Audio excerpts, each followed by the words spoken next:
بسم اللہ والسلام علی رسول اللہ۔ ایک سوال ہمارے دارالفتہ میں یہ آ رہا ہے کہ یہ جو شادی کے موقع پر دودھ پلانے کی رسم ہوتی ہے یہ جائز ہے یا نہیں؟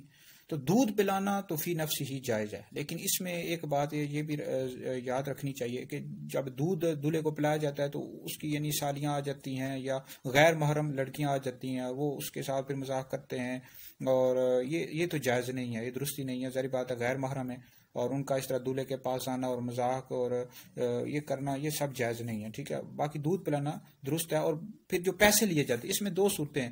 پہلی صورت تو یہ ہے کہ اگر دولہا یعنی خوشی سے دے دیتا ہے وہ تو ایک علیحدہ بات ہے، وہ جائز ہے۔ دوسری بات یہ ہے کہ خوشی سے نہیں دیتا، ذلت سے بچنے کے لیے کہ لوگ باتیں کریں گے، تو پھر جو ہے نا پیسے دینا یعنی ان کا پیسے لینا جائز نہیں ہے۔ بہرحال دولہا تو دے سکتا ہے، وہ ذلت سے بچنے کے لیے دے رہا ہے، لیکن بہرحال اس طرح کرنا نہیں چاہیے۔ ایک تو غیر محرم لڑکیاں آ جاتی ہیں اور وہ دودھ پلاتی ہیں، تو یہ بھی جائز نہیں ہے۔ اور پیسے لینا پھر بعض اوقات وہ اپنی ذلت سے بچنے کے لیے دے رہا ہوتا ہے، تو بہرحال دودھ پلا سکتے ہیں، فی نفسی جائز ہے۔ کوشش یہی کرنی چاہیے کہ اگر یہ رسم یعنی وہ کرتے بھی ہیں تو پھر کوئی مرد آئیں اور وہ دودھ پلا دیں، اور دولہا اپنی مرضی سے اگر پیسے دے دے تو جائز ہے، درست ہے۔